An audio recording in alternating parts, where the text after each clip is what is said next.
Bonsoir à tous, mesdames et messieurs. Bienvenue à la grande édition de l'information sur Equinox Télévision. Au menu de ce 20h, rebondissement dans la construction du complexe sportif d'Olembe. Les sous-traitants rentrent dans la danse des revendications. Ils ont saisi le Premier ministre pour exiger de McGill le paiement de leurs prestations sur les 42 milliards de francs CFA versés à l'entreprise canadienne. Le contenu de cette correspondance à suivre dans ce journal. Vague d'émotion à l'hôpital La Quintini de Douala. La levée de corps de la jeune élève Ivana Motué, décédée dans une bousculade, a eu lieu ce vendredi en présence de ses proches. Ceci 20 jours après la fausse alerte aux microbes qui avait coûté la vie à 4 élèves.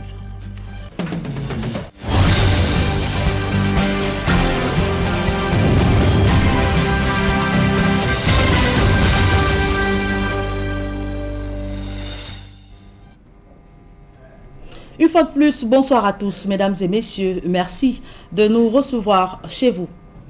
Le lycée bilingue de Mombo est un établissement secondaire juste de nom.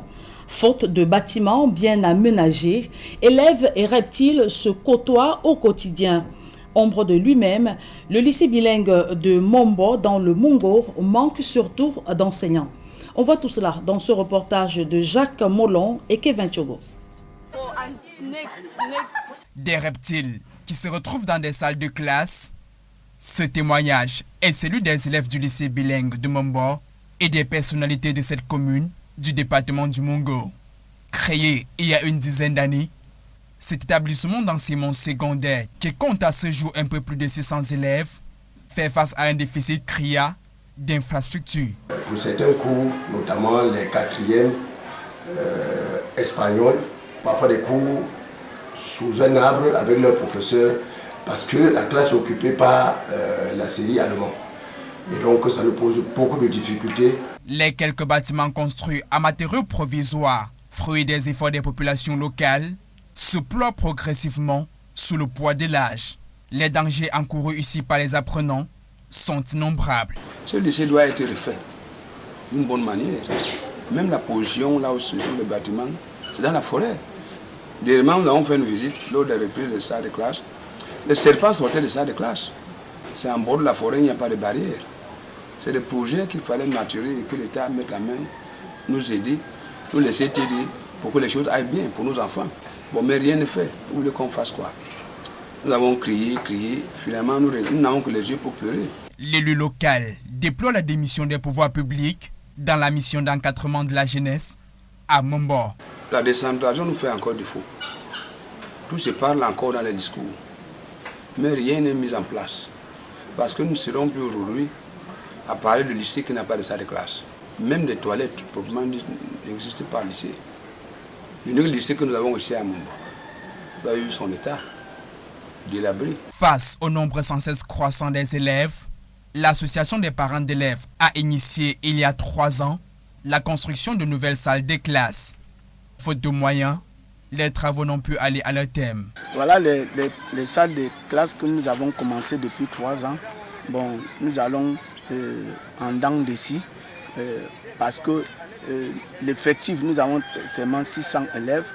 Bon, et d'autres même n'arrivent pas à payer à pension. C'est l'œuvre de l'APE, c'est APE qui s'occupe du traitement des enseignants vacataires. Et puis le petit reliquat qui reste, on essaie de monter une petite fondation et c'est ce que vous voyez là. Et donc à l'état actuel de ces 3 salles de classe, nous sommes déjà quelque peu bloqués parce qu'il n'y a plus de moyens. Pour ne pas être témoin de la mort prochaine du lycée bilingue de Mombo, la communauté éducative sous ses cieux pousse le cri de détresse en direction des pouvoirs publics et des élus du département du Mongo. Recrudescence de l'insécurité dans le transport par moto-taxi. Le préfet du Lomé Diarème met en garde les étrangers qui sèment le désordre dans la ville de Boya, de Bertois. Tout contrevenant pris en flagrant délit sera conduit à la frontière à défaut de faire face à la justice. Benjamin et Sam nous en dit un peu plus. Pour la seule ville de Bertois, près de 7000 mototaxis sont en circulation.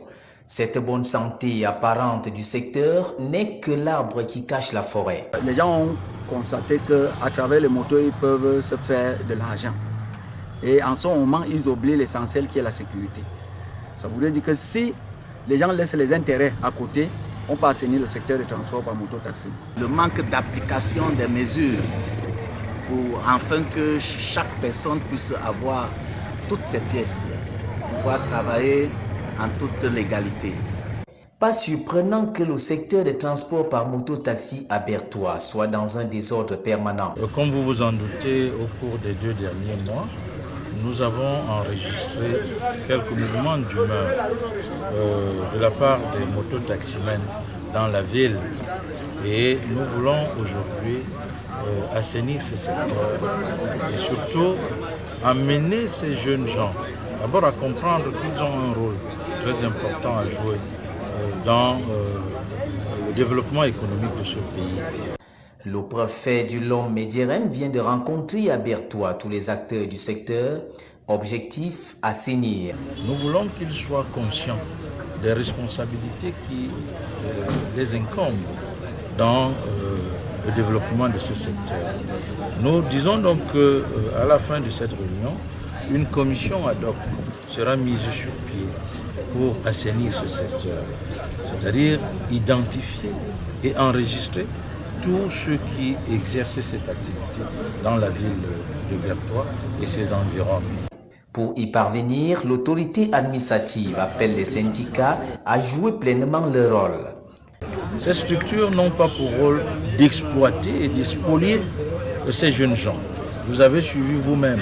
Certains d'entre eux prennent de l'argent pour prétendant aider les mototaximens à avoir le permis de conduire, à payer leurs impôts et détournent cet argent. Dans le collimateur de l'administration, des étrangers ont infiltré le corps des transports et qui sont à l'origine du désordre. Les étrangers qui se comportent mal seront tout simplement reconduits à la frontière. Et dans la plupart étant d'ailleurs en situation irrégulière ici, on va les traduire en justice pour immigration clandestine. Des décisions vivement saluées par les acteurs du secteur des transports par moto-taxi à Berthois. Il y aura une commission ad hoc qui sera mise sur pied pour assainir le secteur des motos par moto-taxi. Depuis le temps que j'ai fait la moto ici dans la ville de Berthois, et désormais entendu, il y a la réunion que votre autorité vous a appelé que pour tenir le transport, il faut vivre comme ça, il faut éviter comme ça. Bousculade du collège Le Marseillais, les familles pleurent leurs enfants disparus. La levée de corps de l'élève Ivana Motier a eu lieu ce jour à l'hôpital La Quintini. C'était en présence de sa famille, ses camarades de classe et l'administration du lycée bilingue de Deido. Des moments d'émotion captés dans ce reportage de Branly Mambou et Jean-Paul Mboyo. Tristesse et désolation sur les visages des élèves du lycée bilingue de Deido. Ils sont venus nombreux ce vendredi à la morgue de l'hôpital La Quintine de Douala rendre un dernier hommage à leur camarade Ivana Moutieu, elle qui avait perdu la vie, avec 3 autres adolescents à la suite de la bousculade meurtrière du 2 janvier à l'école Le Marseillais de Bonamou Sadi pendant la fiesta de Nouvel An. La gorge nouée pendant la cérémonie de levée de corps, sa camarade d'un trimestre nous confie sa tristesse. Nous sommes très tristes ce vendredi de venir lever le corps de notre camarade avec qui nous étions à l'école. En fait, on pleure parce qu'on ne va plus la voir. Ça nous fait vraiment mal. Mais tout ce que Dieu fait est bon. C'est la volonté de Dieu. L'élève Ivana Moutieu, durant son premier trimestre, s'était fait remarquer positivement par l'administration de son établissement. Son censeur, ému aux larmes pendant la cérémonie, en ressort marqué. La douleur est très forte. Mais vraiment, c'est poignant de voir une enfant à cet âge-là. C'est 16 ans, elle devrait avoir 17 ans le 5 janvier 2023. Elle est partie quelques jours plus tôt. Une fille pleine de vie.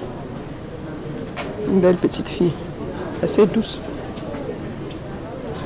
Ça fait vraiment très mal.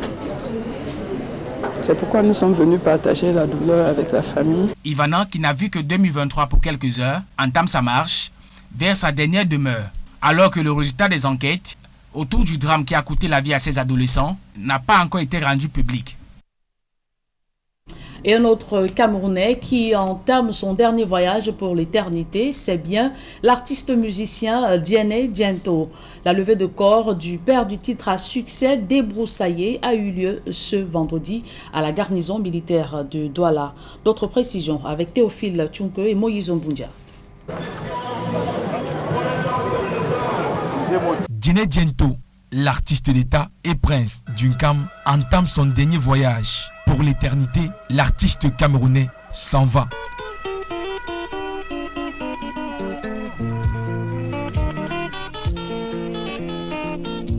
L'auteur du titre à succès, Débroussaillé, a ravalé son micro le jeudi 15 décembre 2022 sur la route de Tchang, alors qu'il se rendait à un spectacle dans la région de l'Ouest au Cameroun. La cérémonie de levée de corps du chanteur est marquée par la présence d'un père important de collègues musiciens se rappelant le parcours remarquable du défunt. Et ce qu'on retient de lui, c'est quelqu'un qui a aimé ce métier et qui a aimé beaucoup des artistes. Il était présent dans la vie de chaque personne d'une manière ou d'une autre, positivement ou négativement. Voilà ce qu'on retient de lui. C'était un très grand combattant du droit d'auteur. Et voilà les points qui ont marqué son passage sur Terre. Une pilule difficile à avaler, surtout pour les membres de sa famille qui voyaient en l'artiste un pilier, une source d'inspiration pour les générations à venir. Vous vous rendez compte que je n'ai pas eu cette chance d'assister mon jeune frère sous un lit d'hôpital et on vient me dire qu'il est décédé brutalement. Imaginez un instant ce que je ressens en ce moment. C'est-à-dire que j'ai perdu un être cher franchement mes enfants. Communément appelé l'artiste d'État, Diene Diento a su marquer son passage sur Terre non seulement par ses œuvres, mais aussi par le combat mené en faveur des artistes camerounais, d'où la reconnaissance de ses pairs. Nous allons tout faire pour qu'il reçoive ses droits parce que nous sommes à la sortie de la face sombre de notre musique, de nos droits d'auteur. Nous allons tout faire pour que sa famille, ses ayants droit, en bénéficient 50 ans après sa mort. Un hommage musical est prévu dans le premier arrondissement de la ville de Douala. Tout va se faire ce soir. Tout va se faire ce soir à Agua. Et là, ce qui est sûr, c'est qu'on a permis à ce que tous les artistes puissent s'exprimer ce soir.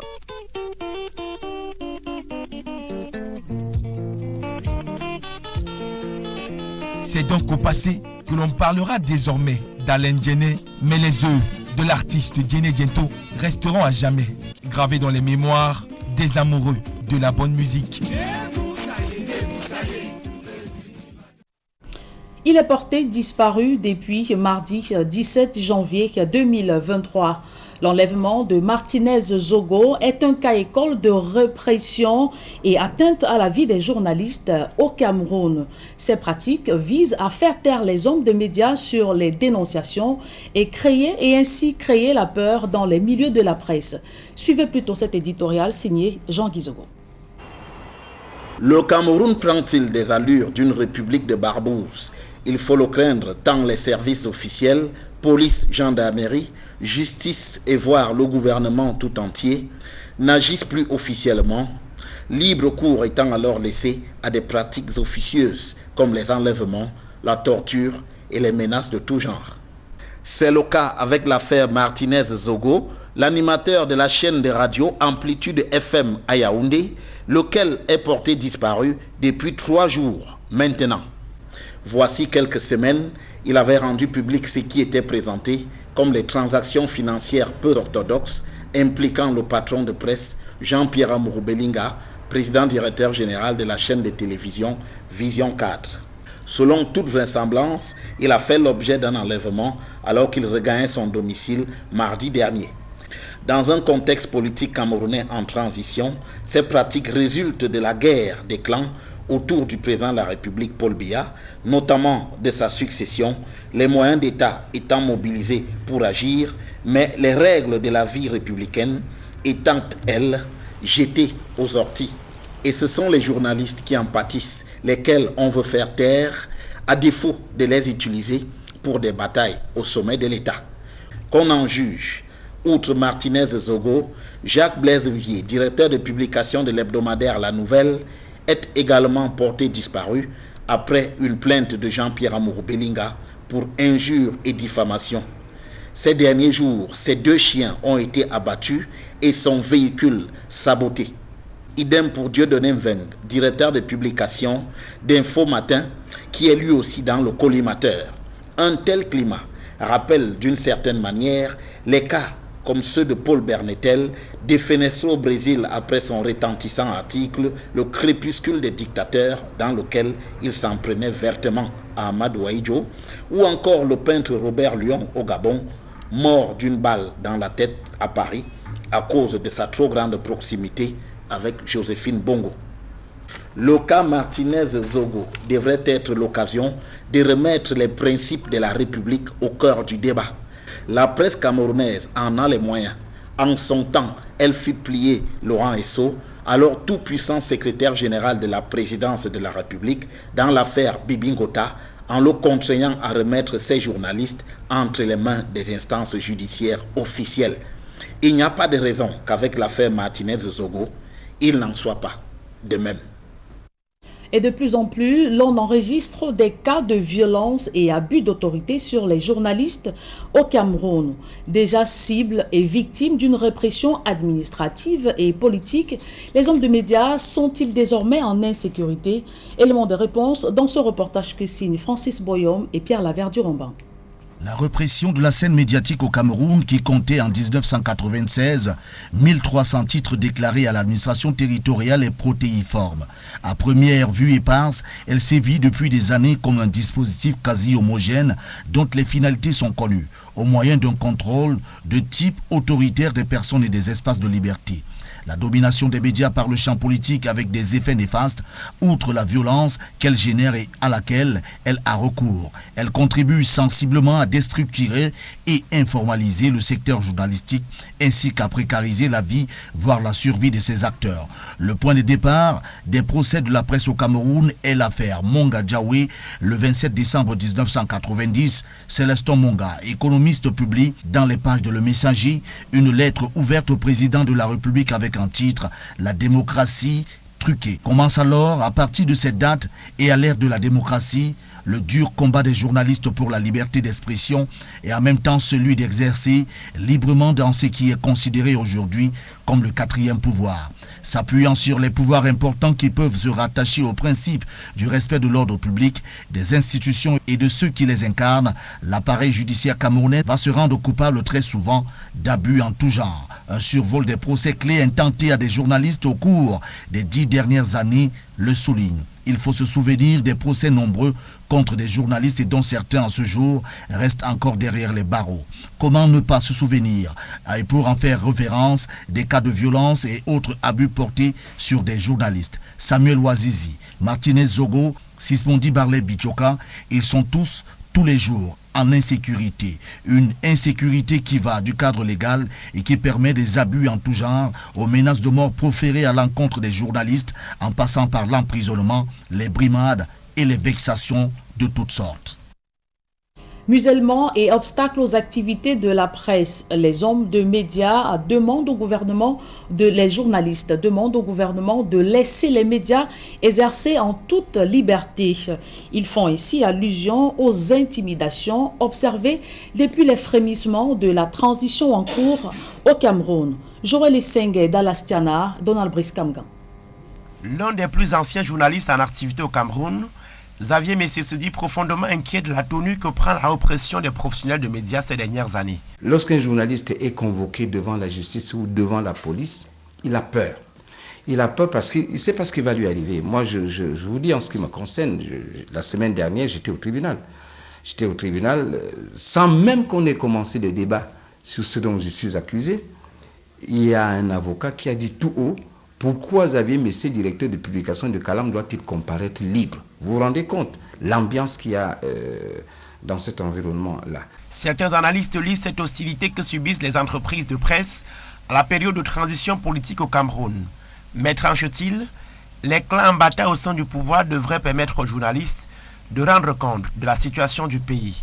Aujourd'hui, des personnes pas toujours bien intentionnées taper dans l'ombre, veulent bâillonner la presse, veulent bâillonner les médias, veulent bâillonner les journalistes. Car pour eux, les journalistes sont les empêcheurs de bouffer et de tourner en rond dans ce pays. Et si cela doit se faire par des menaces comme celles que nous vivons aujourd'hui, ça veut dire que quelque part, il y a un groupe de gens qui ne sont pas rassurés. Ils ne sont pas rassurés, c'est-à-dire qu'ils ne sont pas capables de présenter un bilan éloquent, mais ils vont plutôt procéder par des menaces en intimidant les médias. En 2022, Reporters sans frontières place le Cameroun à la 118e position sur 180 pays notés dans son classement annuel, une position expliquée par les arrestations, les violences et les emprisonnements de professionnels de médias. Et la société civile dénonce l'embrigadement de la presse au Cameroun. L'interpellation de Jean-François Chanon et l'enlèvement de Martinez Zogo constituent des dérives d'une fin de règne en place, a affirmé Hilaire Kamga, le dépositaire de l'offre Orange. Achille Kamga. Martinez Zogo, le chef de chaîne d'Amplitude FM, station radio émettant depuis Yaoundé, a été enlevé il y a quelques jours selon des sources proches. Jean-François Chanon, directeur de publication du journal Le Messager, en garde à vue durant 8 heures de temps. Parfait Siki, journaliste, écroué à la prison centrale de Kodengui depuis plusieurs mois. La presse est attaquée de toutes parts au Cameroun et partant, la liberté d'expression en danger. La société civile dénonce et pointe du doigt la fin d'un système mis en place par un régime de plus en plus frileux. En ce moment, on vit ce qu'on peut appeler le crépuscule des crapules, c'est-à-dire la fin d'un système où les gens croient qu'ils peuvent ériger en démocrature ce qu'on croyait être la démocratie. On doit donc s'interroger sur les véritables intentions de ceux qui aujourd'hui, au lieu d'essayer d'apporter la contradiction aux journalistes, essayent plutôt de les intimider, de les inquiéter, quitte à porter atteinte à non seulement à leur sécurité, mais aussi même à leur vie, tout simplement. Dans ce que le docteur Hilaire Kamga appelle le crépuscule des crapules, où les uns et les autres se trompent de combat, la presse ne saurait être la victime. La société civile a pris le parti de la démocratie, d'une presse forte, solide et protégée. Nous devons nous mobiliser pour que la presse soit protégée et que les journalistes soient protégés. Parce qu'il n'y aura pas de démocratie sans une presse solide. Il n'y aura pas de presse solide sans une sécurisation des hommes de médias et des journalistes de manière globale. Donc la société civile est préoccupée par cette question-là et je peux vous rassurer que dans les tout prochains jours, il y aura une réaction convergente de la société civile par rapport à cette tentative de neutralisation de la presse au Cameroun. Le docteur Hilaire Kamga est d'autant plus motivé à mener ce combat qu'il y a des précédents qui lui donnent raison et le confortent à l'idée que les actions menées par la société civile ne sont pas vaines. J'étais monté au créneau et j'en avais fait le mien, la mise en exergue de la situation du Bigota en son temps, lorsqu'ayant dénoncé M. Mbengo, il s'est retrouvé dans un accident bizarre, enfin il a été assassiné par la suite. Et on a passé ça dans l'omerta, sous silence pendant des années, jusqu'à ce que finalement la réalité rattrape les commanditaires eux-mêmes. Donc, pour le cas de M. Martinez, j'espère que ce n'est qu'une mauvaise information, qu'il n'a pas été enlevé et que dans bientôt, il va nous faire signe de vie. Ce musellement, ou encore cette neutralisation de la presse, ne passera pas par la société civile qui revendique une démocratie où la presse joue son véritable rôle de quatrième pouvoir ou de contre-pouvoir. Dans la minute économique de ce journal, la nouvelle loi de finances fait peur aux opérateurs économiques pour la survie de leurs entreprises. Pour leur expliquer les contours de cette loi en exécution, un cadre d'échange et de concertation a été créé ici même dans la ville de Douala entre ces hommes d'affaires et les administrations des douanes et des impôts. Gladys Sidier et Innocent Abega.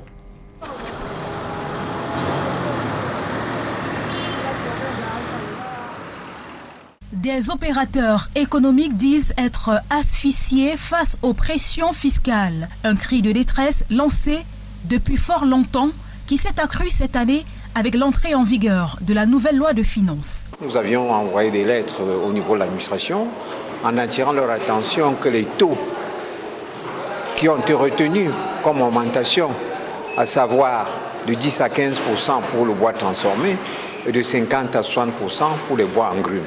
Parce qu'en réalité, ça faisait une augmentation sur 5 ans de 243% en matière de crime. C'est-à-dire là où en 2016, nous payons des droits de douane de 100 000, en 2023, nous devrions payer 343 000. Et pour les débités, de 165%. C'est-à-dire là où nous payons 100 000 francs en 2016, nous devions payer désormais 265 000. Cette taxe élevée, selon ces opérateurs économiques, s'apparente à une porte ouverte vers la faillite des entreprises. Quelle filière, quel opérateur économique peut en même temps honorer à des taxes aussi élevées, honorer à ses engagements bancaires, honorer à ses obligations sociales, honorer à ses obligations fiscales, sans mettre sa trésorerie en péril, voire sa pérennité. Si les chefs d'entreprise disent être favorables à un allègement fiscal conséquent, la douane, elle, estime que ces allègements peuvent contribuer à paralyser l'économie nationale. Je vais prendre juste l'exemple du riz. Lorsque vous exonérez l'importation du riz au Cameroun, en réalité, ce que vous avez fait, c'est que vous avez créé du travail pour les entreprises qui produisent ce riz à l'étranger. Ce riz, rappelons-le, bénéficie parfois des subventions à l'exportation dans ce pays et viennent rencontrer au Cameroun de la production locale qui, elle, n'a pas nécessairement bénéficié de ce type de subventions. Le juste milieu, c'est de refiscaliser graduellement et de récupérer le produit de cette refiscalisation graduelle pour financer le développement de la production locale. Les nouvelles mesures fiscales imposées en 2023 présentent des points positifs pour les contribuables, soutient-on au niveau de la Direction générale des impôts. Pour le contribuable, il a désormais la possibilité de solliciter auprès de l'administration fiscale, du directeur général des impôts, des garanties lorsqu'il a en cours ou lorsqu'il a affaire avec les contrôles fiscaux. Ce même contribuable connaît une réduction de 3 points lorsqu'il est un petit contribuable ou moyenne entreprise du taux de l'impôt sur les sociétés. Ce même contribuable également est dispensé de certains ajustements qui ont été pris en compte pour élargir l'assiette. Responsables de la douane camerounaise et de la direction des impôts, chefs d'entreprise, se sont retrouvés à Douala pour évoquer les nouvelles dispositions de la loi de finances 2023. Parce qu'un contribuable qui est bien avisé, qui connaît ses droits, qui connaît ses obligations, bien entendu, va mieux les assumer pour, disons, éviter à faire face à des pénalités à l'occasion des redressements fiscaux ou douaniers. L'actualité fiscale et douanière de la loi de finances suscite interrogations et propositions chez les contribuables. De pareilles initiatives permettent toutefois d'illuminer les zones d'ombre qui persistaient encore. Dans la Minute Sport de ce journal, les sous-traitants de McGill revendiquent le paiement de leurs prestations dans la construction du complexe sportif d'Olembe. Ils ont écrit au Premier ministre pour obtenir leur quote-part des 42 milliards de francs CFA versés à l'entreprise canadienne. D'autres précisions avec Francis Boyom, Fabrice Elomo. Ils sont près d'une vingtaine de PME locales en détresse qui réclament près de 3 milliards de francs CFA à McGill, l'entreprise en charge des travaux au complexe sportif d'Olembe. Constituée en collectif, les sous-traitants locaux de McGill ont adressé une correspondance au Premier ministre dans laquelle ils demandent une intervention en vue du paiement de leurs factures.